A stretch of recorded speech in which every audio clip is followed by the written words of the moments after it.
I'm doctor Krishna, academic counsellor in sociology. ఈరోజు మనము పిఎస్ఓఈ 148 బుక్ నుంచి సోషల్ స్ట్రాటిఫికేషన్ అనే బుక్ నుంచి యూనిట్ నెంబర్ 4 వెబేరియన్ అనే లెసన్ గురించి చెప్పుకున్నాం. వెబేరియన్ అంటే ఆందోళన పడాల్సిన పని లేదు. మార్క్స్ వెబర్ ఈ స్థానీకరణ స్ట్రాటిఫికేషన్ గురించి తన అభిప్రాయాలు, ఊహలు, ఆలోచనలు ఎలా చెప్పారనేది ఈ లెసన్లో మనము తెలుసుకుంటాం అన్నమాట. మార్క్స్ వెబర్ మనము ఈ యొక్క సామాజిక శాస్త్రానికి పితామహుడుగా చెప్పుకుంటూ ఉంటాం. ఇతను ఎంతో కృషి చేశాడు అన్ని రంగాలలో, ఈ సమాజ శాస్త్రంలో అన్ని కోణాలలో, అన్ని రంగాలలో ఎంతో కృషి చేసి అనేక రకాలైన నూతన విషయాలు మనకు అందించాడని మనం చెప్పుకోవచ్చు. ఆ తర్వాత మ్యాక్స్ వెబర్ 1864, 1920 వరకు తను సోషియాలజీలో అనేక పరిశోధన పద్ధతుల్ని ప్రవేశపెట్టారు. ఒక విశిష్టమైన ఆలోచన పరుడు మార్క్స్ వెబర్. మార్క్స్ లాగానే ఇతను కార్ల్ మార్క్స్ లాగానే అతను స్థానీకరణ యొక్క ఆర్థిక అంశాలను అనేక కోణాలలో గుర్తించాడు.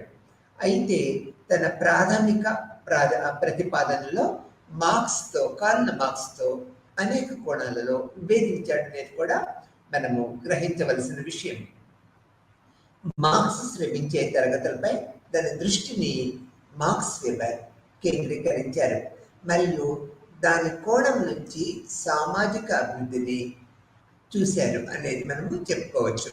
వెబర్ సామాజిక అభివృద్ధిలో ప్రాపర్టీడ్ తరగతుల పాత్రపై నొక్కి చెప్పారు.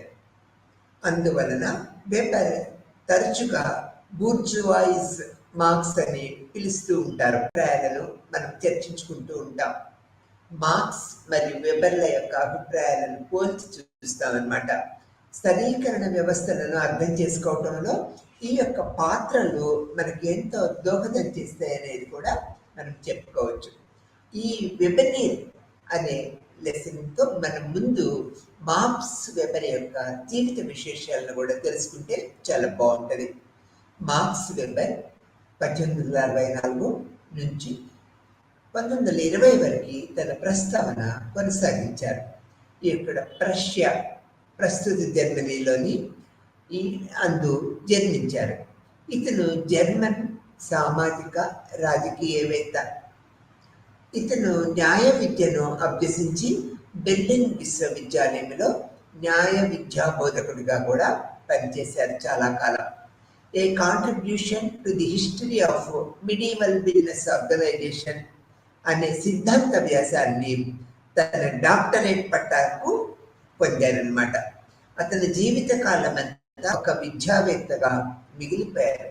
నిరంతరము విద్యాభ్యాసానికి, ఈ యొక్క అనేక పరిశోధన పద్ధతులకి ఎంతో ప్రాముఖ్యత ఇచ్చేవాడు. ఇతని రచనలు అప్పుడప్పుడు జర్మనీ సామాజిక పరిస్థితులను ఎంతో ప్రభావితం చేశాయి. వెబర్ 1920 సంవత్సరంలో పుట్టి తన 56 సంవత్సరాల వయసులో చనిపోయారు. ఉద్యోగసామ్య సిద్ధాంతాన్ని అతను చేసిన కృషి ముఖ్యమైనదిగా మనం చెప్పుకోవచ్చు. పరిపాలన సిద్ధాంతాల అధ్యయనంలో మార్క్స్ వెబర్ ఈ యొక్క పాలనా వ్యవస్థ యొక్క నిర్మాణాన్ని వర్ణించే ఒక ప్రతిభావంతమైన భావన చట్రంగా, ఒక చారిత్రాత్మక అవగాహనగా చెప్పుకోవచ్చు. స్ట్రాటిఫికేషన్ మీద కూడా ఈ యొక్క సామాజిక స్థిరీకరణ మీద మార్క్స్ వెబర్ అనేక ఆలోచన పరిధుల్ని తన దృక్కోణంలో వివరించారు. మార్క్స్ వెబర్ ఒక ఉన్నత కుటుంబంలో జన్మించటం వల్ల ఇతన్ని మనం ఒక బూర్జువా మనస్తత్వం ఉన్న సామాజిక సిద్ధాంతకర్తగా ఆ రోజుల్లో అనుకుంటూ ఉండేవాళ్ళు. ఇతను కార్ల్ మార్క్స్ యొక్క ప్రభావము ఇతని మీద ఎంతో కొంత ఉన్నదని మనం చెప్పుకోక తప్పదు. విభేదించాడు, ఎన్నో భేదాలను గుర్తించారన్నమాట. కార్ల్ మార్క్స్ మనం తీసుకున్నట్లయితే కార్ల్ మార్క్స్ ఒక తత్వవేత్త, ఆర్థికవేత్త, ప్రాతికేయుడు, విప్లవ సామాజిక శాస్త్రవేత్త. ఇతను అసలు పేరు కార్ల్ హెయిన్రిచ్ మార్క్స్ అన్నమాట. మే 5న 1818లో పశ్చిమ జర్మనీలోని ట్రియర్ నగరంలో జన్మించాడు. ఇతను బెర్లిన్ విశ్వవిద్యాలయంలో చదువుకున్నారు. అక్కడే అతనికి హెగేలియన్ తత్వశాస్త్రంతో పరిచయం ఏర్పడింది. ఏప్రిల్ 1841 సంవత్సరంలో జెనా విశ్వవిద్యాలయం నుంచి డాక్టరేట్ పట్టా స్వీకరించారు. ఇతని సిద్ధాంతంలో డెమోక్రటిస్, ఎపిక్యూరస్ యొక్క సహజ తత్వాల మధ్య ఉన్న తేడాలను అనేక కోణాలలో విశ్లేషించారు. 1848 సంవత్సరంలో మార్క్స్ పారిస్ వెళ్లి అక్కడ విప్లవ ఉద్యమంలో పాల్గొన్నారు. 1849 సంవత్సరంలో ప్యారిస్ నుంచి బహిష్కరించబడ్డారు. ఆగస్టు 1849లో సంవత్సరం లండన్ వెళ్లి 14 మార్చి 1883 సంవత్సరంలో చనిపోయే వరకు అక్కడే నివసించారు. హెగెల్ ఫిలాసఫీ ఆఫ్ రైట్ తో పాటు మార్క్స్ అనేక గ్రంథాలు రచించారు. ఇక్కడ మనం కార్ల్ మార్క్స్ గురించి ఎందుకని చెప్పుకున్నామంటే, కార్ల్ మార్క్స్ సాంఘిక యొక్క స్థిరీకరణ ప్రక్రియని మార్క్స్ వెబర్ అనేక కోణాల్లో విభేదించారనమాట.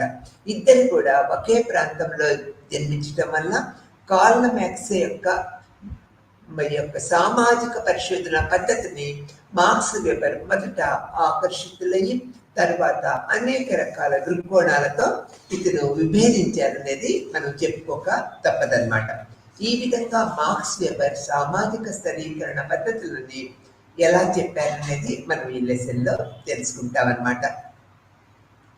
వెబర్ ఆన్ ట్రస్ట్ స్ట్రాటిఫికేషన్ అందుకే మనం విషయానికి వచ్చినట్లయితే, ప్రారంభంలో పేర్కొన్న మార్క్స్ వెబర్ సోషియాలజీ వ్యవస్థ పితామహుల్లో ఒకరిగా పరిగణించబడ్డారు. సమాజానికి సంబంధించిన మార్క్సిస్ట్ సిద్ధాంతానికి అత్యంత శక్తివంతమైన ప్రత్యయానికి మూలకర్త ఆయనే. ఈ విభాగంలో తరగతి మరియు మార్క్స్ వలె వెబర్ కూడా సమాజంలో వర్గీకరణ యొక్క ప్రాథమిక రూపమని మొదట నమ్మారు. అతను మార్క్సిస్ట్ ప్రమాణ ప్రకారము తరగతి అనే పదాన్ని నిర్వర్తించారు. అంటే ఆస్తి యాజమాన్యానికి సంబంధించి అతని ప్రకారము ఆస్తి మరియు ఆస్తి లేకపోవటము అన్ని తరగతి పరిస్థితుల యొక్క ప్రాథమిక వర్గాలుగా గుర్తించారు. అతను ఆస్తి యాజమాన్యము మరియు వస్తువులు మరియు సేవల యొక్క నాన్ యాజమాన్యం యొక్క రకాల మధ్య వ్యత్యాసాన్ని కొనసాగించారు. ఆస్తిని కలిగి ఉన్నవారు వస్తువులను అందించిన వారు అయితే స్వంతంగా కానీ వారికి వారి శ్రమశక్తి లేదా నైపుణ్యాలు మాత్రమే అందించబడ్డాయి అనేది వెబర్ గుర్తించారు.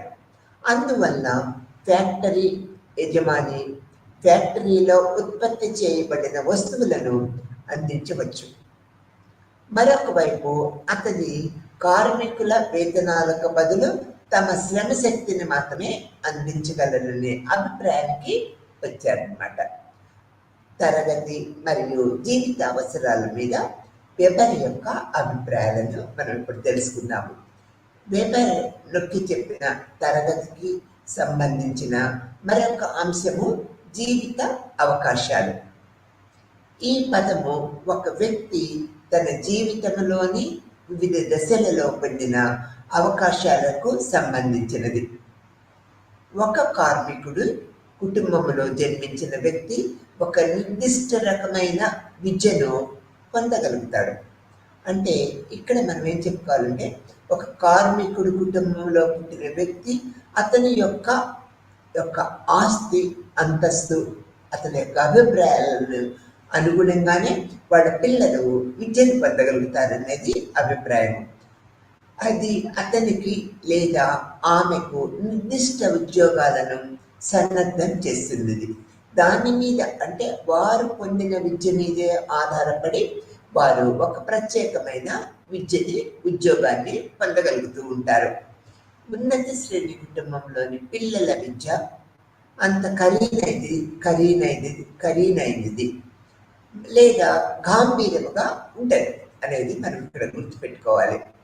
తర్వాత వారిని వివిధ తరగతులలో భాగంగా చేస్తూ ఉంటారు. అంటే ధనిక వర్గంలో పిల్లలు సామాజిక పరస్పర చర్య మరియు వివాహంలో అదే నమూనాను మనము చూడగలుగుతూ ఉంటాము. శ్రామిక తరగతి నేపథ్యం నుంచి వచ్చిన వ్యక్తి అతని లేదా ఆమె ఆ తరగతిలోని ఇతర సభ్యులతో ఎక్కువ సంభాషిస్తూ ఉంటారు. అయితే ఉన్నత మధ్య తరగతికి చెందిన వ్యక్తికి ప్రధానంగా అతని తరగతి నుంచి పరిచయాలు ఏర్పడుతూ ఉంటాయి. అందువలన వెబర్ జీవిత అవకాశాలు తరగతి నిర్మాణంలో ఒక ముఖ్యమైన అంశమని పేర్కొన్నారు. వెబర్ యొక్క అభిప్రాయం ప్రకారము తరగతి మరియు జీవిత అవకాశాలు ఒకదానిపై ఒకటి నిరంతరము పెనవేసుకొని ఉంటాయి అనే దృక్పథాన్ని వెలిపించారు. తర్వాత జీవిత అవకాశాల గురించి చర్చిస్తున్నప్పుడు వెబర్ యొక్క ప్రాముఖ్యత సమూహము లేదా సంఘంపై ఎంతో ఉంటుంది అన్నమాట, మరియు వ్యక్తిపై కాదు. తరగతిని నిర్ణయించేటప్పుడు మనము సామూహిక జీవిత అవకాశాలను చూడాలని మరియు సమిష్టిలోని వ్యక్తులను కాదని వెబర్ పేర్కొన్నారు. సమిష్టి తరగతిది ఇది ఇలా ముఖ్యమైన అంశముగా చెప్పుకోవచ్చు. ఒక వ్యక్తి యొక్క జీవిత అవకాశాలు భిన్నంగా ఉండే అవకాశము ఎక్కువగా ఉంటుంది. ఉదాహరణకు తీసుకున్నట్లయితే ఒక కార్మికుని బిడ్డ అతని లేదా ఆమె తరగతి అవరోధాన్ని అధిగమించగలడు. అతను లేదా ఆమె మెరుగైన విద్యను పొందవచ్చు మరియు అతని సహచరులకు అందుబాటులో ఉన్న అవకాశాలను భిన్నంగా ఉపాధిని పొందవచ్చు అనే దృక్పథాన్ని వెబర్ ఏర్పరిచారు. ఇక్కడ వెబర్ తర్వాత ఒక పారిశ్రామికవేత్త కుమారుడు అతని సామర్థ్యాలు లేదా ఇతర పరిస్థితులు కారణంగా కార్మికుడుగా మారవచ్చు. కానీ ఇవి మినహాయింపు మరియు నియమము కాదని వెబర్ ఎత్తి చూపారు. అనేక కోణాల్లో ఎత్తి చూపారు. అంతకన్నా ముఖ్యమైన వాస్తవమని ఆయన తెలియపరిచారు. అనేది కూడా మనము ఈ ప్రక్రియ పద్ధతిలో గుర్తుపెట్టుకోవాల్సిన విషయంగా చెప్పుకుంటూ ఉంటాము. ఆ తర్వాత వెబర్ యొక్క ఆలోచనలో ఈ స్థరీకరణ పద్ధతుల్లో అనేక రకాల ప్రక్రియ పద్ధతుల్ని తన అనేక రకాల భిన్న కోణాలలో తెలియపరిచారు. రైట్ అవకాశాలు లేదా తరగతి సభ్యులు ఒకే విధంగా ఉన్నారు అని వెబర్ అభిప్రాయపడ్డారు. తర్వాత తరం కూడా అదే తరగతిలో చేరటంతో ఆ తరగతికి ఇదే శాశ్వతత్వము ఇచ్చిందనేది మనం గుర్తుపెట్టుకోవాలి. అందువల్ల వెబర్ యొక్క ఆలోచన ప్రకారము జీవిత అవకాశాల నిర్వచనము వివిధ సమూహాలను వేర్వేరుగా లభించే ఆర్థిక మరియు సాంస్కృతిక వస్తువులను ఈ యొక్క పెంచుకోవటము అనే దృక్పథాన్ని, ఎంపిక చేసుకోవటం అనే దృక్పథాన్ని వెబర్ వెలిపించారు. ఒక వ్యక్తి యొక్క జీవిత అవకాశాలు ఎక్కువగా మార్కెట్ పరిస్థితి ద్వారా నిర్ణయించబడుతూ ఉంటాయి. ఒక కార్మికుడి కుమారుడు కార్మికుడుగా మారాడు అనేది మనకు తెలిసిన విషయమే. ఎందుకంటే అతని నేపథ్యమును బట్టి అతనికి అందుబాటులో ఉన్న ఉత్తమ వృత్తి అదే అనే దృక్పథాన్ని ఏర్పరచుకుంటూ ఉంటారు. ప్రాపర్టీస్ లేని వారిని మార్కెట్ పరిస్థితి మరింత ముఖ్యమైనది. ఎందుకంటే వారు తమ నైపుణ్యాలను మాత్రమే కలిగి ఉన్నందున వారు ప్రధానముగా సేవల ఉత్పత్తిపై ఆధారపడవలసి ఉంటుంది. ఇక్కడ ఈ యొక్క కార్మికుడు పిల్లలను మనం చూసుకున్నట్లయితే సేవలని పెట్టి వాళ్ళు వేతనాన్ని లేకపోతే జీవిత అవసరాలని తీర్చుకోగలుగుతూ ఉంటారనేది ఇక్కడ భావన అన్నమాట. ఇక్కడ కలిగి ఉన్నందున వారు ప్రధానంగా సేవల ఉత్పత్తిపై ఆధారపడవలసి ఉంటుందని మనము గుర్తుపెట్టుకోవాల్సిన విషయం. తమ ఉనికి కోసము మరేదైనా మార్కెట్ వీళ్ళు చేసుకోలేరు.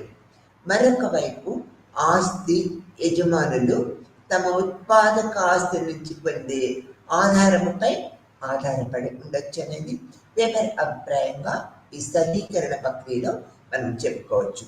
అందువలన వెబర్ తరగతికి 2 ప్రాథమిక అంశాలు ఉన్నాయనే అభిప్రాయాన్ని వెలిబుచ్చారు. మొదట ఆబ్జెక్టివ్ వర్గం అనేది మనం మొదట చెప్పుకోవాలి. సభ్యుల ఉత్పాదక ఆస్తిపై నియంత్రణ లేదా నియంత్రణ లేకపోవటము ద్వారా ఇది నిర్ణయించబడుతూ ఉంటుంది. దీన్ని మనము ఆబ్జెక్టివ్ వర్గంగా చెప్పుకుంటూ ఉన్నాం. రెండవది మనం తీసుకున్నట్లయితే ఒక నిర్దిష్ట సభ్యులందరికీ ఒకే విధమైన జీవిత అవకాశాలు ఉంటూ ఉంటాయి. ఇది ఈ సభ్యులను ఇతరుల నుండి వేరు చేస్తుంది, సపరేట్ చేస్తుంది. వ్యక్తుల యొక్క జీవిత అవకాశాలు ఉత్పాదక ఆస్తిని కలిగి లేని వారి విషయంలో వారి మార్కెట్ పరిస్థితిపై మరియు వీటిని కలిగి ఉన్న వారి ఉత్పాదకత యొక్క యాజమాన్యంపై ఆధారపడి ఉంటుందనేది కూడా మనం ఇక్కడ గుర్తుపెట్టుకోవాల్సిన విషయం. వెబర్ యొక్క నిర్వచనం ఆధారముగా వెబర్ పెట్టుబడిదారీ సమాజంలో 4 తరగతులను గుర్తించారు. అవి ఏంటంటే, మొదటిది మనం తీసుకున్నట్లయితే ఉత్పాదక ప్రైవేట్ ఆస్తిని కలిగి ఉన్న లేదా నియంత్రించే వారిని కలిగి ఉన్న ఉన్నత తరగతి అనేది చెప్పారు. ఈ తరగతిలో మార్క్స్ విశ్లేషణ బూర్జువా అంటే పెట్టుబడి వర్గము మాదిరిగానే ఉంది అనే దృక్పథాన్ని వెలువరిచారు. రెండవ పద్ధతి మనం తీసుకున్నట్లయితే వైట్ కాలర్ కార్మికులు. ఈ తరగతిలో మానసిక శ్రమలో నిమగ్నమైన వారందరూ ఈ కోవకు చెందుతూ ఉంటారు. నిర్వాహకులు, నిపుణులు మొదలైన వారు పెట్టి బూర్జువా అని మనం అనుకోవాలి. వీరు స్వయం ఉపాధి పొందేవారు మరియు వీరిలో దుకాణదారులు, వైద్యులు, న్యాయవాదులు మొదలైన వారు ఉంటూ ఉంటారు అనేది మనం ఇక్కడ గుర్తుపెట్టుకోవాలి. ఈ 4వ పాయింట్కి వచ్చినట్లయితే మాన్యులా కార్మికులు ఉన్నారు. ఈ వ్యక్తులు వేతనాలకు బదులుగా తమ శారీరక శ్రమని అమ్ముకుంటూ ఉంటారు. శ్రామిక వర్గానికి ఈ తరగతిలో చేర్చారు వెబర్. మార్క్స్ యొక్క 2 తరగతి నమూనాలను విరుద్ధంగా సమాజాన్ని 4 తరగతులుగా విభజించారు. అందువలన అతను సమాజంలోని తరగతుల రకాలపై మార్క్స్తో అనేక కోణాలలో విభజించాలనేది మనము చెప్పుకోవచ్చు అన్నమాట. ఇందులో ఈ యొక్క వెబర్ యొక్క స్థిరీకరణ పద్ధతుల్లో మొదటిది మనం తీసుకోవాల్సింది స్థితి. దాన్ని మనము ఇంగ్లీష్లో స్టేటస్ అంటూ ఉంటాం అన్నమాట, స్టేజ్ అంటూ ఉంటాం. మార్క్స్ వలె వెబర్ కూడా తరగతి మరియు వర్గ సృహ మధ్య తేడాను గుర్తించారు.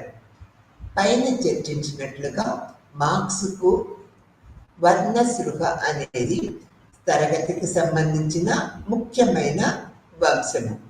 ఒక ప్రత్యేక సమూహముగా దాని ఉనికిని గురించి సృహ కలిగి ఉంటే ఒక తరగతి తన ప్రయోజనాలను వ్యక్తీకరించగలదనే అభిప్రాయానికి మార్క్స్ వెలుబుచ్చారు. వెబర్ కూడా వర్గ సృహ గురించి మాట్లాడారు. ఈ యొక్క వెబర్ యొక్క ఆలోచన ప్రకారము ఒక తరగతి ఉనికికి ఇది అవసరమని అతను భావించలేదు. బదులుగా అతను వర్గ సృహకు ప్రత్యామ్నాయం కోసము చూశాడు మరియు అతడు దానిలో హోదాని అంటే ఇక్కడ స్థితిని కనుగొన్నారు. ఒక వ్యక్తి యొక్క తరగతి పరిస్థితి అతని వర్గ సృహను భారతీయ నవసనము లేనప్పటికీ అతను తన స్థితిపై ఎల్లప్పుడూ స్పృహతో ఉంటాడనే అభిప్రాయాన్ని వెబర్ వెలుబుచ్చారనేది మనము చెప్పుకోక తప్పదన్నమాట. వెబర్ స్థితిని ఈ విధంగా అనేక కోణాలలో మనకి తెలియపరిచాడు అనేది మనం చెప్పుకోవచ్చు అనమాట. ఆ తర్వాత వెబర్ యొక్క ఆలోచన ప్రకారము మనము ఈ యొక్క వెబర్ ప్రకారము ఆర్థిక సంబంధాల ఆధారంగా తరగతులు ఏర్పడ్డాయనేది వెబర్ యొక్క అభిప్రాయం. ఆర్థిక సంబంధాలు ఆధారంగానే ఈ యొక్క క్లాస్ అనేది ఏర్పడ్డదనేది వెబర్ యొక్క అభిప్రాయంగా మనం చెప్పుకోవచ్చు. స్థితి సమూహాలు అతను గౌరవం యొక్క సామాజిక అంచనా ద్వారా సమాజంలో స్థితి స్థానాన్ని నిర్వచించారు. క్లాస్ మిడ్ స్టేటస్ మధ్య లింకులు ఉన్నాయి, కానీ చాలా సందర్భాల్లో అవి ఒకదానికొకటి విరుద్ధంగా ఉన్నాయనేది వెబర్ భావించారు.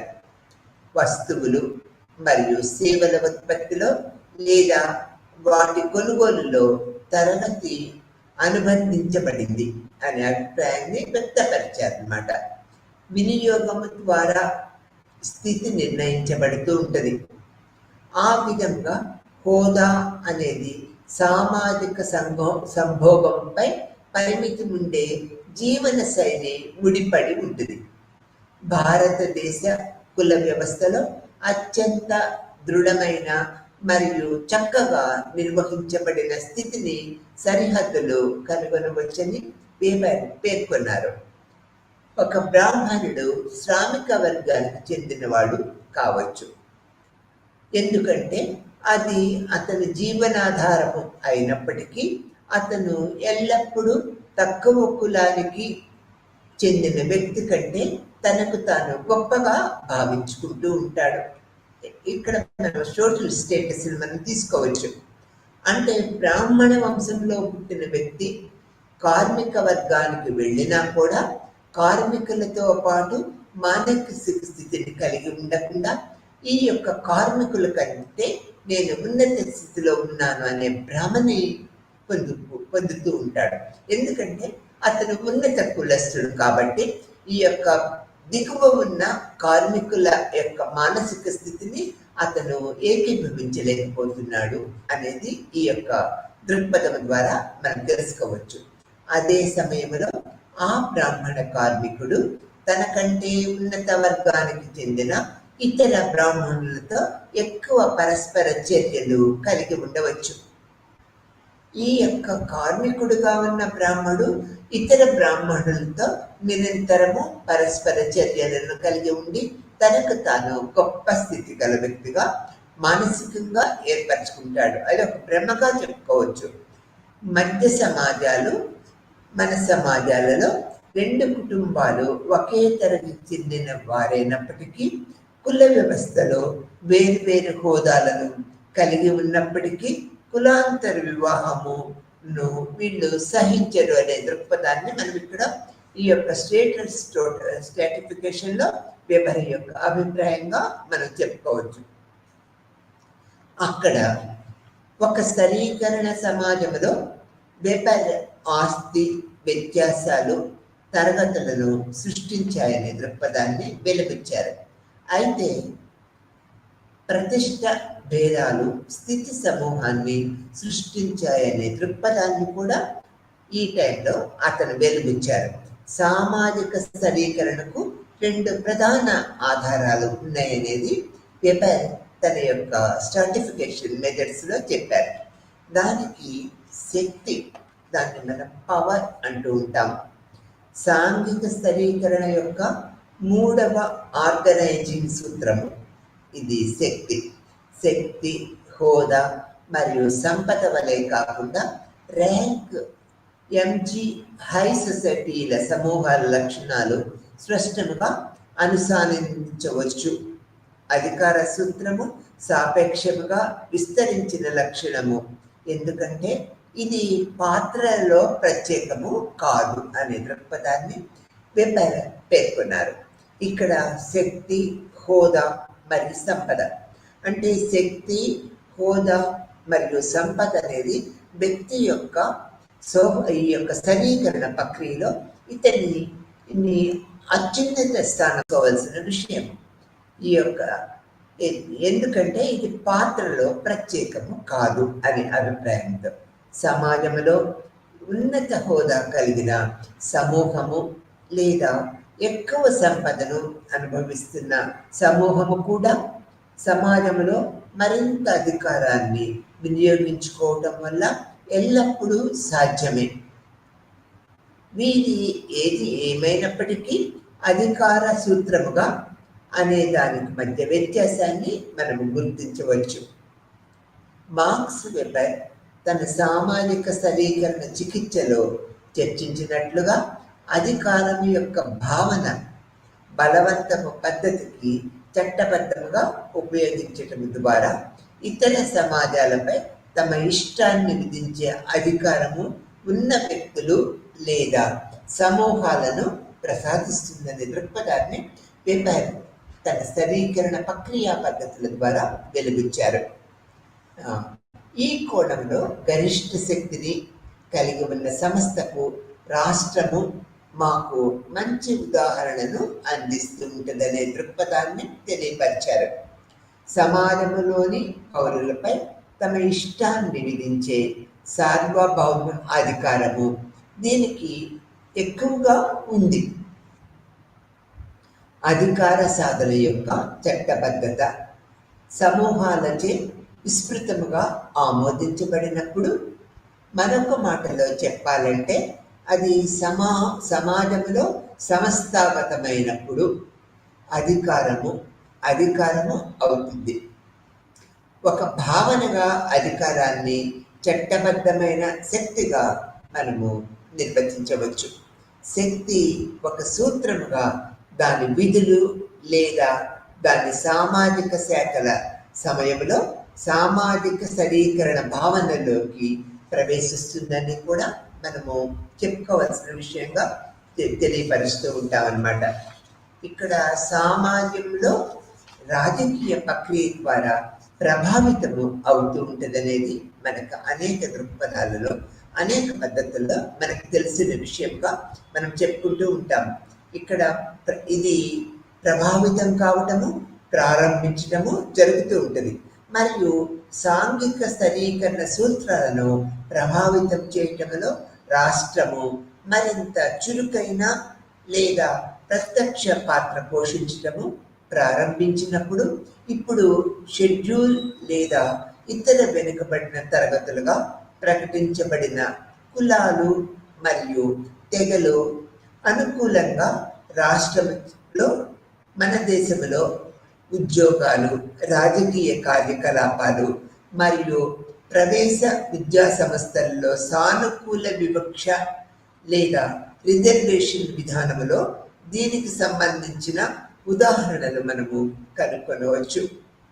మార్క్స్ వెబర్ సామాజిక స్థిరీకరణ ఏర్పాటులో అధికారాన్ని ఒక అంశముగా పరిగణించడంలో రాజకీయాలు, రాజకీయ పార్టీలు, ప్రక్రియలు ప్రాముఖ్యతను మరియు అధికారాన్ని పొందటంలో వారి పాత్రను సరిగ్గా నొక్కి చెప్పారనే దృక్పథాన్ని మనము ఈ ప్రక్రియ పద్ధతిలో గుర్తించాలన్నమాట. ఆ తర్వాత మార్క్స్ స్థితి అనేది మన యొక్క సామాజిక స్థిరీకరణలో ప్రముఖ పాత్ర వహిస్తుంది అనే దృక్పథాన్ని వినిపించారు. మార్క్స్ వెబర్ న్యాయబద్ధమైన లోతుగా అధ్యయనం చేసిన తర్వాతే ఈ యొక్క భావనను రూపొందించాలని చెప్పవలసి ఉంటుంది. ఆ తర్వాత హేతుబద్ధమైన అధికారంపై ఆధారపడి ప్రత్యేక పాలనా నిర్మాణము మొదటిసారిగా బ్యూరోక్రసీ అనే పదాన్ని వెబర్ ఉపయోగించారు. వెబర్ దీనిని మొదటిసారిగా క్రమ పద్ధతిలో అధ్యయనం చేశారనేది కూడా మనం చెప్పుకోవచ్చు. వెబర్ నియమించబడిన అధికారులతో కూడిన పాలనా వ్యవస్థ, పాలనా సంస్థని సమాజంలో ఉన్నదని గుర్తించారు. వెబర్ ప్రతిపాదించిన ఉద్యోగ శక్తితో పాటు ఈ యొక్క 3 అంశాలని మనము పరిగణలోకి తీసుకోవాలి. ఈ నేపథ్యంలో సామాజిక స్థిరీకరణలో వెబర్ అధికారము, శక్తి, ఆధిపత్యము, నియంత్రణల వంటి అంశాలపై సైద్ధాంతికపరమైన వివరణలను పొందుపరిచారు, చర్చకు కొనసాగించారు. వాటిని మనం కొంత వివరంగా తెలుసుకున్నాము. ఈ యొక్క అధికార భావన, ఈ స్థిరీకరణలో అధికార భావన అనేది ప్రముఖ పాత్ర వహిస్తూ ఉంటుంది. వెబర్ నాయకత్వము సమానంగా చర్చ కొనసాగిస్తూ ఈ రెండు పరస్పర అన్యోన్య సంబంధాన్ని కలిగి ఉంటాయనేది చెప్పారు. ఏది? నాయకత్వము మరియు అధికారం. కానీ నాయకత్వాన్ని వహిస్తున్న వారు కొన్నిసార్లు అధికారాన్ని, శక్తిని కలిగి ఉండకపోవచ్చు.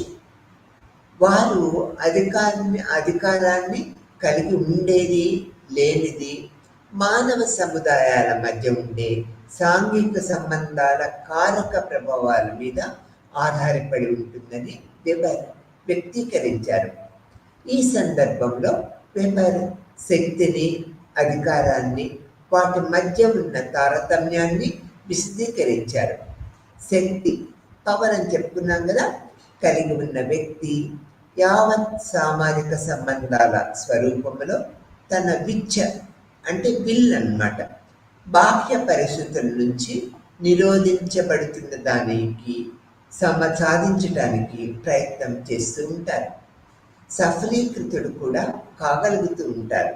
అంటే శక్తి సారాంశము ప్రస్ఫుటంగా ఒక నిర్దిష్టమైన అనిరోధకమైన ఉత్తర్వు, ఆజ్ఞ స్వభావాన్ని కలిగి ప్రత్యేక వ్యక్తుల విధేయతను ఒకానొక పనికి తప్పనిసరిగా వర్తింపచేసేటటువంటిదిగా మనము భావించాలి.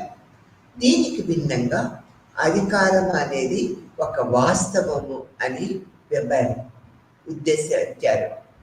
అతి సహజంగానే వాస్తవమైన ఈ అధికారము న్యాయబద్ధమైనది, చట్టబద్ధమైనది కూడా. దానివల్ల అతడు జారీ చేసే ఆజ్ఞ కానీ, ఉత్తర్వు కానీ చట్టపరమైన, సహేతుకమైనదిగా మారుతూ ఉంటుందనేది కూడా మనం గుర్తుపెట్టుకోవాలి.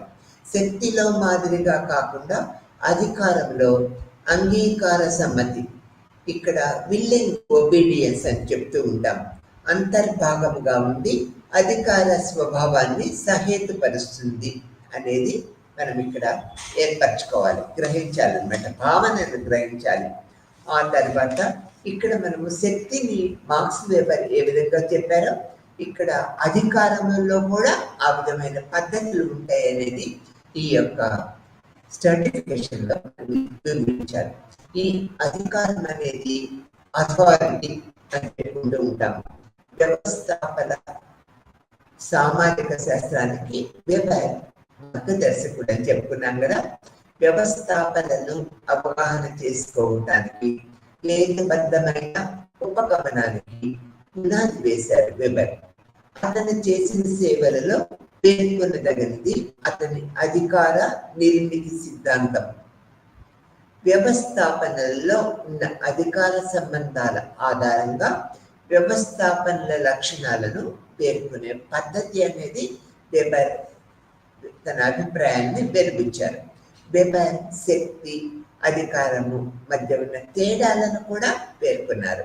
సత్తా అనే ప్రతిఘటన ఉన్నప్పటికీ వ్యక్తులకు బద్దులై ఉండేలాగా చేసే సామర్థ్యము, అధికారంలో ఆజ్ఞలను పొందిన వారు ఐచ్ఛికంగా ఆ ఆజ్ఞలను పాటిస్తారని వెబర్ అభిప్రాయపడ్డారు. ఇక్కడ అధికారం ఏ విధంగా క్రమబద్ధీకరించబడిందన్న విధానము ఆధారంగా వివిధ రకాల వ్యవస్థాపనలను వెబర్ వర్గీకరించాడు. అతను 3 రకాల వ్యవస్థాపనలను చెప్పారు. ఇక్కడ సమ్మోహన అధికారం, దీన్ని మనము చార్మిస్టిక్ అని చెప్తూ ఉంటాం. రెండోది సాంప్రదాయిక అధికారం, ట్రెడిషనల్ అని చెప్తూ ఉంటాం. హేతుబద్ధమైన, చట్టపరమైన అధికారం అని చెప్పారు. దీన్ని మనము రేషనల్ అండ్ రీగనల్ అని అధికారంగా చెప్పుకుంటాము. వీటిలో ప్రతిదానికి ప్రత్యేకమైన పరిపాలనా విధానము, వ్యవస్థాపన ఏర్పరచబడి ఉంటుంది. వాస్తవ వ్యవస్థాపన ఈ 3 రకాల సమ్మిళనమైనప్పటికీ ఈ 3 రకాల వ్యవస్థాపనల మధ్య తేడాలను వ్యవస్థాపనలను విశ్లేషించడంలో వేబర్ కృతకృత్యుడయ్యాడనేది మనం చెప్పుకోక తప్పదన్నమాట. ఆ తర్వాత మార్క్స్ ఈ యొక్క మధ్య స్వారూప్యతలను, అంటే మార్క్స్ అండ్ వెబర్ మధ్య ఉన్న సమీకరణ ఈ యొక్క సారూప్యతలను మనం ఇప్పుడు తెలుసుకుందాం. పై చర్చల నుంచి స్థిరీకరణపై ఇద్దరు ఆలోచనాపరుల మధ్య కొన్ని సారూప్యతలు ఉన్నాయని మనము గమనించవచ్చు. అలానే ప్రధాన తేడాలు కూడా ఉన్నాయనేది కూడా మనం తెలుసుకోవచ్చు. మార్క్స్కు వర్గీకరణకు ఆధారంగా తరగతి ఏర్పడటము అనేది ఒక సమూహము కారణంగా ఒక తరగతి ఏర్పడలేదు అనే అర్థము లక్ష్యంగా ఉన్నదనేది కూడా ఈ యొక్క తేడాను మనం గుర్తించవచ్చు అన్నమాట. ఆ తర్వాత ప్రజలు కలిసి ఒక తరగతిని ఏర్పాటు చేయాలని నిర్ణయించుకుంటూ ఉంటారు. సమాజంలో ఉన్న ఉత్పత్తి సంబంధాల కారణంగా ఇది ఏర్పడుతూ ఉంటుంది. అందువల్ల తరగతి నిర్మాణంలో వ్యక్తి యొక్క స్థానము ఉత్పత్తి సంబంధాలలో అతని యొక్క స్థానంపై ఇది ఆధారపడి ఉంటుంది. అతను మూలధనాన్ని కలిగి ఉంటే లేదా నియంత్రించబడినట్లయితే మరియు అతను ఇతరులకు ఉపాధి కల్పించినట్లయితే అతను పెట్టుబడిదారుడు ఆస్తిని సొంతం చేసుకొని లేదా నియంత్రించని వారు వ్యతిరేక తరగతి కార్మికులకు చెందిన వారుగా వెబర్ అభిప్రాయపడ్డారు.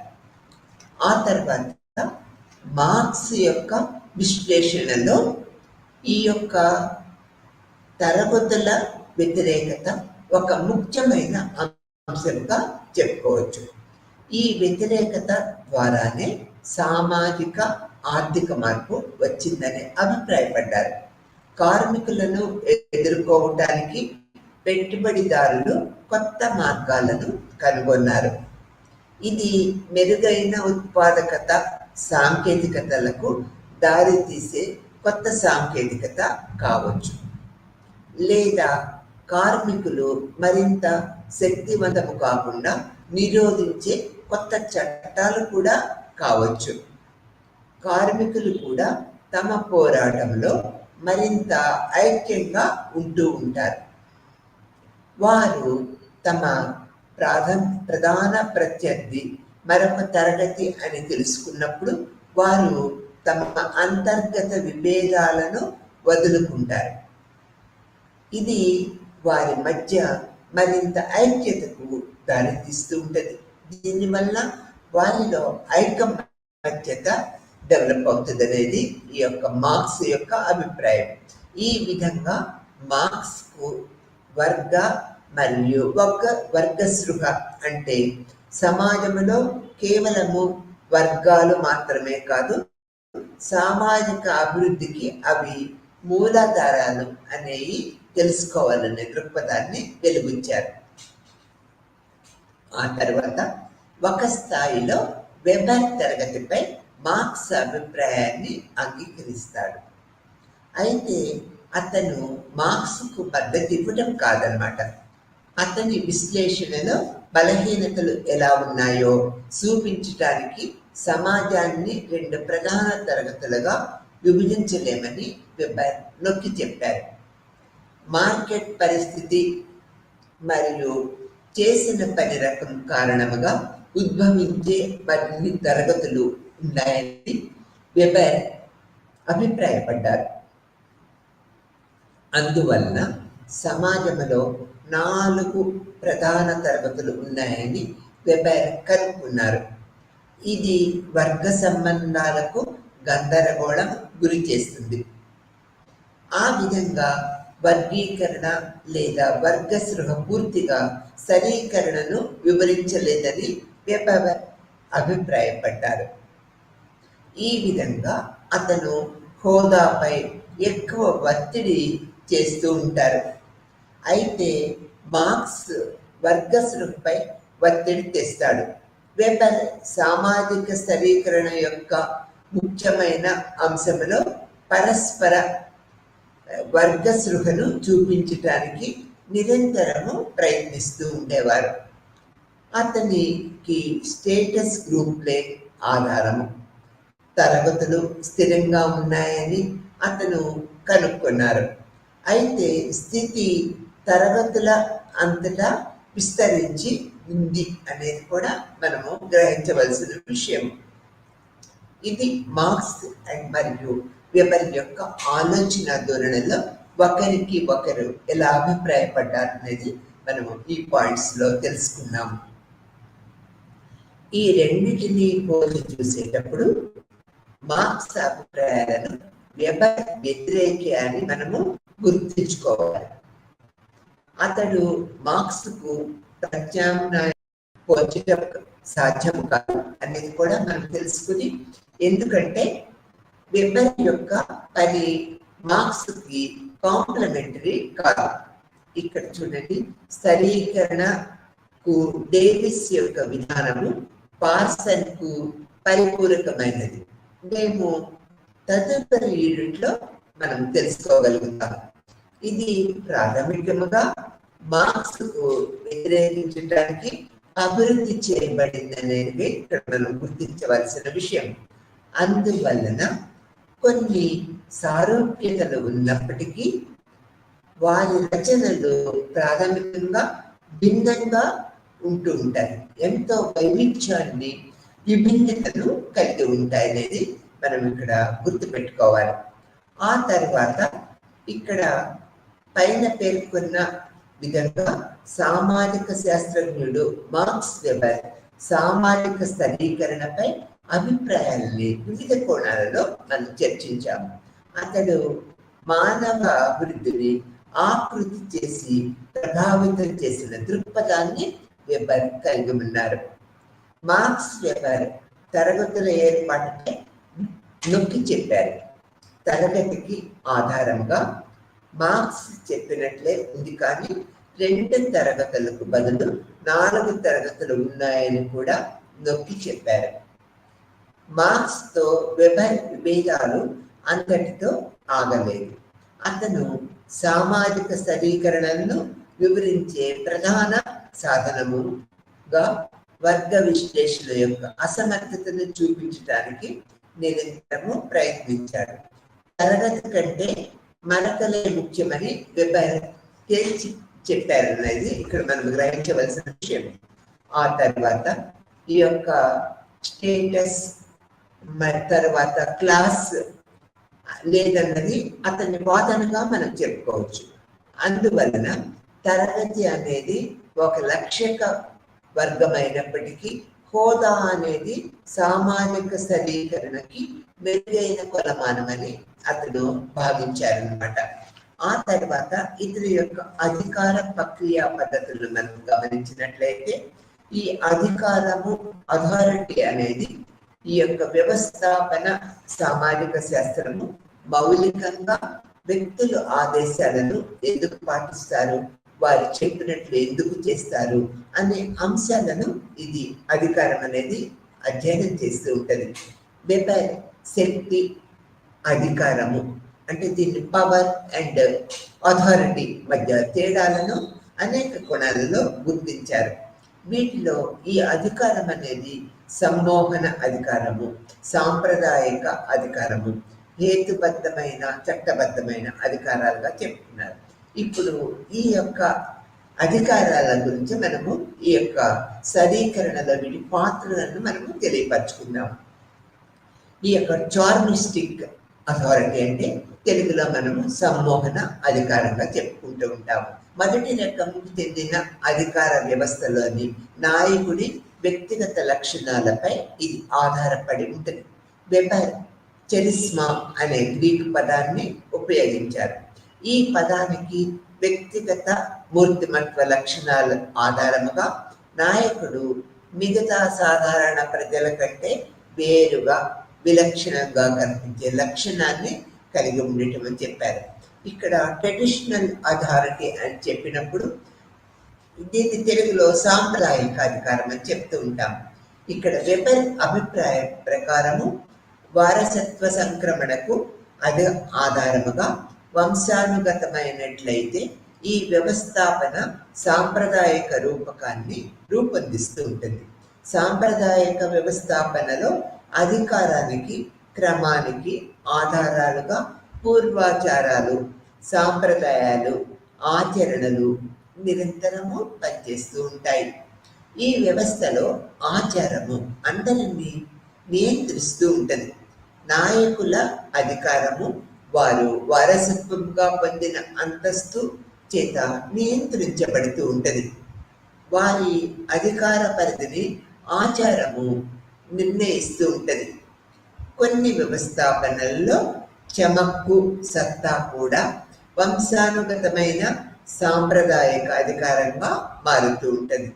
స్థాపనకు మూర్తిమత్వముతో సంబంధం లేకుండా వంశానుగత లక్షణము నాయకుడి పాత్రల్లో భాగంగా ఏర్పడుతూ ఉంటాయి. వెబర్ చారిత్రాత్మక ఉదాహరణలు ఇచ్చినప్పటికీ అతని పరిజ్ఞానము ఆధునిక వ్యవస్థాపనలో కూడా వర్తిస్తుంది అనేది మనం ఇక్కడ గుర్తుపెట్టుకోవాల్సిన విషయం. ఈ తర్వాత హేతుబద్ధమైన, చట్టబద్ధమైన అధికారము అంటే ఇక్కడ రేషనల్ లీగల్ అథారిటీగా మనం చెప్పుకోవచ్చు. వెబర్ ప్రతిపాదించిన మూడవ అధికార వ్యవస్థ హేతుబద్ధమైన, చట్టబద్ధమైన అధికారానికి ఒక మంచి ఉదాహరణగా మనం చెప్పుకుంటూ ఉంటాం. ఆధునిక సమాజాలలోని ప్రాబల్య సంస్థగా దీన్ని వెబర్ పరిగణించారు. ఈ వ్యవస్థలలోని వనరులకి కొన్ని నిర్దిష్టమైన లక్ష్యాలను సాధించడం కోసము రూపుదిద్దబడి ఉంటూ ఉంటాయి. కనుక ఈ వ్యవస్థను హేతుబద్ధమైనది అని పిలుస్తూ ఉంటాం. యంత్రం లాంటిది అని కూడా మనం చెప్పుకుంటూ ఉంటాం. ఈ యంత్రంలోని ప్రతి భాగము ఆ విధిని గరిష్ట స్థాయిలో నిర్వహించడానికి తోడ్పడుతూ ఉంటుంది. చట్టపరమైన అధికారం అనేది కార్యాలయ స్థాయిలో మనకి నిరంతరము కనిపిస్తూ ఉంటుంది. వ్యక్తి పనిచేసే సమయంలో ఈ సంస్థ నియమాలు, విధానాలకు లోబడి పనిచేస్తూ ఉంటుంది. ఒకవేళ ఉల్లంఘించినట్లయితే ఆ అధికారి చట్టపరమైన చర్యలు తీసుకుంటూ ఉంటారు. ఈ వ్యవస్థాపనకు వెబర్ అనేక అధికార ప్రక్రియ పద్ధతులను జోడించారు. గత 5 శతాబ్దాలలో జరిపిన నియత నిర్మితీయ వ్యవస్థాప లక్షణాలను అధ్యయనాలన్నీ మార్క్స్ వెబర్ అధ్యయనంతో ప్రారంభమైనవి అనేది మనము చెప్పుకోవచ్చు. ఈ విధంగా శక్తి యొక్క అథారిటీ అనేది ఏ విధంగా ఉంటుంది అనేది ఈ యొక్క స్థిరీకరణ ప్రక్రియ భాగంలో వెబర్ తన అనేక మార్గాలను విశదీకరించారనేది మనం చెప్పుకోవచ్చు. ఆ తర్వాత వెబర్ యొక్క స్థిరీకరణ ప్రక్రియలో ఇప్పుడు ఈ లెసన్లో మనము కొన్ని విషయాలకి ఎక్కువ ప్రాధాన్యత ఇచ్చారు. తరగతి అని చెప్పారు వెబర్ యొక్క. ఈ యొక్క తరగతి అంటే మార్క్స్ ప్రకారము తరగతులు అంటే ఉత్పత్తి సాధనాలపై యాజమాన్యము లేదా నియంత్రణ లేదా అదే లేకపోవటం వల్ల ఒకరికొకరు వేరుగా ఉన్న వ్యక్తుల సమూహంగా మనం చెప్పుకుంటూ ఉంటాం. ఇది ఈ తరగతి మీద మార్క్స్ యొక్క భావన. ఇంకొకసారి చెప్పుకున్నావా? మార్క్స్ ప్రకారము తరగతులు అంటే ఉత్పత్తి సాధనాలపై యాజమాన్యము లేదా నియంత్రణ లేదా అదే లేకపోవటం క్రియా పద్ధతిని మనం గుర్తించవచ్చు. ఈ యొక్క మార్క్స్ ప్రకారము తరగతులు అంటే ఉత్పత్తి సాధనాలపై యాజమాన్యము లేదా నియంత్రణ లేదా అదే లేకపోవటం వల్ల ఒకరికొకరు వేరుగా ఉన్న వ్యక్తులు, సమూహాలు అనేది కూడా మనం చెప్పుకోవచ్చు. వెబర్ ప్రకారం, వెబర్ యొక్క సామాజిక స్థిరీకరణ ప్రకారం తరగతి అంటే వెబర్ ప్రకారము తరగతులు అనేది వారి యాజమాన్యము లేదా ఉత్పత్తి నియంత్రణ ద్వారా ఒకరికి ఒకరు ప్రత్యేకించబడిన వ్యక్తుల సమూహాలు మరియు ఇలాంటి జీవిత అవకాశాలను పంచుకుంటూ ఉన్నవారుగా చెప్తూ ఉంటాం. ఇది మార్క్స్ అండ్ వెబర్ యొక్క తరగతిపై వారి యొక్క విభిన్నమైన ఆలోచన ప్రక్రియగా మనము చెప్పుకుంటూ ఉండవచ్చు అనమాట. తర్వాత వర్గ సృహ అనేది మనము ముందు కూడా చెప్పుకున్నాం, ఒక ప్రముఖ పాత్ర వహించింది ఈ యొక్క స్ట్రాటిఫికేషన్లో. సామాజిక సోపానుక్రమంలో తమ విశిష్ట స్థానము గురించి సృహతో ఉన్న తరగతిగా మనం పేర్కొనవచ్చు. సామాజిక సోపానుక్రమంలో తమ విశిష్ట స్థానము గురించి సృహలో ఉన్న పద్ధతిని, తరగతిని మనము వర్గ సృహగా గుర్తించవచ్చు. ఇక్కడ సామాజిక గౌరవము కోసము సమర్థవంతమైన దావా, వెబర్ తరగతి అడ్డంకులు, అంతటా స్థితిని కట్టని దూషించడానికి, చూపించడానికి ప్రయత్నించారు అనేది మనం చెప్పుకోవచ్చు అనమాట. ఈ విధంగా వర్గము సృహ స్థితిని కూడా మనము గుర్తించుకోవచ్చు. స్థితి అంటే సామాజిక గౌరవం కోసము సమర్థవంతమైన దావా, వెబర్ తరగతి అడ్డంకులు, అంతటా స్థితి యొక్క కట్ అని చూపించడానికి ఒక ప్రత్యేకమైన పద్ధతి అనే దృక్పథాన్ని మనం ఇక్కడ ఏర్పరచుకుంటూ ఉన్నాం. ఆ తర్వాత వెబ్ ప్రైవేట్ ఆస్తికి సంబంధించి తరగతిని నిర్వర్తించారు. అయితే అతను వస్తువుల యాజమాన్యము మరియు నైపుణ్యాల యాజమాన్యం మధ్య తేడాలను గుర్తించారు, అందిస్తూ ఉంటారు. ఇక్కడ చూడండి, వెబర్ యొక్క ఆలోచన ప్రకారము ఈ యొక్క యాజమాన్యము నైపుణ్యాలను ఉపయోగించుకొని వస్తువులను అందిస్తుంది. దీనికి ప్రత్యామ్నాయంగా కార్మికులు శ్రామిక శక్తిని అందిస్తూ ఉంటారు. దాంట్లో ఈక్వలైజేషన్ అన్నమాట. ప్రైవేట్ ఆస్తి మీద వ్యక్తుల యొక్క ప్రభావం ఏ విధంగా ఉంటుంది అనేది మనం ఇక్కడ చెప్పుకుంటూ ఉన్నాం. ఆ తర్వాత యాజమాన్యము అంటే వెబర్ స్వతహాగా ఉన్నత కుటుంబీకుడు, ధనిక వర్గానికి చెందిన వ్యక్తి.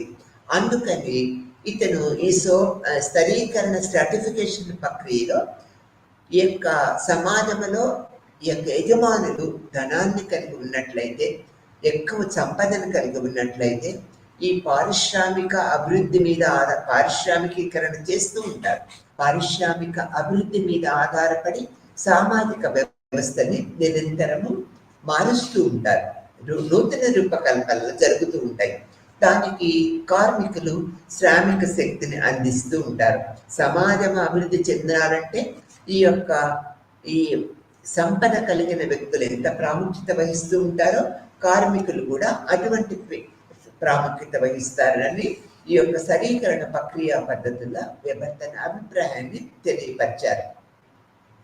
ఇందులో వేతనాలు ప్రముఖ పాత్ర వహిస్తూ ఉంటాయి. మనము ఎంత శక్తిని అందిస్తే అటువంటివి ఆ శక్తికి తగ్గ ప్రతిఫలముగా వేతనాలను పొందగలుగుతూ ఉంటాం. వెబర్కు మరిన్ని జీవిత అవకాశాలు అంటే వ్యక్తి తన జీవితంలోని వివిధ దశలలో పొందిన అవకాశాలుగా పేర్కొంటూ ఉంటాం. వెబర్ యొక్క ఆలోచన ప్రకారము జీవిత అవకాశాలంటే ఒక వ్యక్తి తన జీవిత కాలంలో వివిధ రకాల హోదాలను, అవకాశాలను ఏర్పరచుకోవడమే జీవిత అవకాశాలుగా చెప్పారు. దీనికి విద్య మరియు కుటుంబ నేపథ్యము జీవిత అవకాశాలను నిరంతరము ప్రభావితం చేస్తూ ఉంటాయి. విద్య, కుటుంబపరమైన యొక్క పద్ధతి ఇవన్నీ కూడా జీవిత అవకాశాలను మెరుగుపరుస్తూ ఉంటాయి అనేది వెబర్ అభిప్రాయపడ్డారు. అయితే దృష్టి సమూహంపై ఉండాలి అనేది వెబర్ అభిప్రాయం. మరియు ఇవి స్థానాన్ని నిరంతరము మెరుగుపరుస్తూ ఉంటాయి లేక క్షీణింపచేస్తూ ఉంటాయి అనేది కూడా వెబర్ ఆలోచన పరంగా చెప్పుకోవచ్చు. మరియు ఇవి స్థానాన్ని మెరుగుపరుస్తూ ఉంటాయి క్షీణించపరుస్తూ ఉంటాయి. చివరికి ఒక తరగతి యొక్క జీవిత అవకాశాలు కొన్ని మినహాయింపులు కూడా ఉంటాయనేది వెబర్ తన స్థిరీకరణ ప్రక్రియలో వెలుబుచ్చారు. ఆ తరువాత ఈ యొక్క సామాజిక స్థిరీకరణపై వారి అభిప్రాయాలకు సంబంధించి మార్క్స్ మరియు వెబర్ మధ్య స్వారూప్యతలు మరియు భేదాలు రెండు కూడా మనం తెలుసుకున్నాం. అందువలన ఉత్పత్తి సాధనాల యాజమాన్యంపై ఆధారపడిన తరగతులు వ్యతిరేకత మార్క్స్ ఆలోచన ప్రధానమైనదిగా మనం చెప్పుకోవచ్చు. వెబర్కు సామాజిక అభివృద్ధికి తరగతి మరియు వర్గ సృహపై ప్రాథమికమైనదిగా చెప్పుకోవచ్చు. వెబర్కి సామాజిక అభివృద్ధి, తరగతి మరియు వర్గ సృహపై ప్రాథమికమైన ఆలోచన పరిస్థితులు ఏర్పరచుకున్నారు. సమాజము కేవలము 2 తరగతులుగా విభజించబడదు మరియు అతడు సమాజంలో 4 తరగతులను గుర్తించాడు.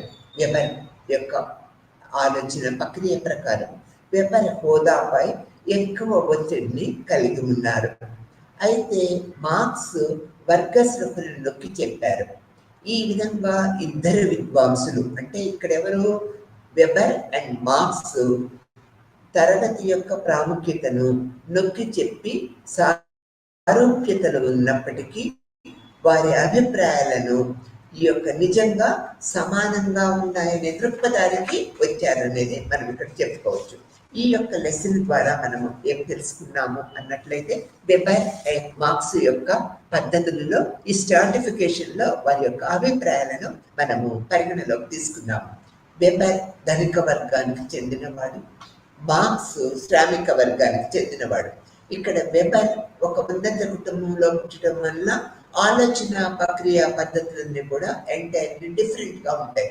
అంటే పుట్టుక నేపథ్యము, అంటే తరగతి యొక్క నేపథ్యము ప్రముఖ పాత్ర వహిస్తుంది అనేది వెబర్ చెప్పారు. ఇక్కడ మార్క్స్ ఈ పారిశ్రామికవేత్తలే ఈ అంతస్తు శక్తిని కలిగి ఉండి సమాజంలో ఉన్నత సోపానక్రమంలో స్థిరీకరణ ప్రక్రియలో ముందుకు వెళుతూ ఉంటారు అనే దృక్పథాన్ని వెలిపించారు. మార్క్స్ ప్రకారము ఈ పారిశ్రామికవేత్తలు ప్రత్యేకమైన తరగతికి చెందినవారు, ప్రత్యేకమైన పుట్టుక కలిగి ఉండటం వల్ల ప్రత్యేకమైన హోదాని ఆటోమేటిక్గా పొందగలుగుతున్నారని చెప్పారు. ఇక్కడ వెబర్ యొక్క ఈ స్ట్రాటిఫికేషన్ యొక్క అభిప్రాయం ప్రకారం ఏం చెప్తూ ఉన్నారు, ఈ యొక్క వెబర్ తరగతి, పుట్టుక, విద్య, శక్తి ఇవన్నీ కూడా ప్రముఖ పాత్ర వహిస్తాయి. సామాజిక అధికారాన్ని పొందటానికి ఇవి ఎంతో దోహదం చేస్తూ ఉంటాయి. సామాజిక సోపాన క్రమంలో ఈ స్ట్రాటిఫికేషన్లో వ్యక్తి యొక్క ప్రాధాన్యతలకి శక్తి, అధికారము, పవర్ అండ్ కుటుంబ నైపుణ్యము ఈ యొక్క ప్రాధాన్యతలు, అంటే పవర్ యొక్క మన యొక్క వ్యక్తి యొక్క ప్రాధాన్యతలు ప్రముఖ పాత్ర వహిస్తున్నాయి అని చెప్తూ ఉన్నారు. ఈ యొక్క వెబేరియన్ లో స్ట్రాటిఫికేషన్ మెథడ్స్ లో వెబర్ యొక్క మార్క్స్ డిఫరెంట్ ఒపీనియన్స్ కలిగి ఉన్నా కూడా వ్యక్తులు ఎలా సామాజిక అవసరాలు స్ట్రాటిఫికేషన్ లో ఉన్నత స్థితిని పొందగలుగుతారనేది ఈ లెసన్ ద్వారా మనము తెలుసుకోగలుగుతున్నాము. నమస్తే.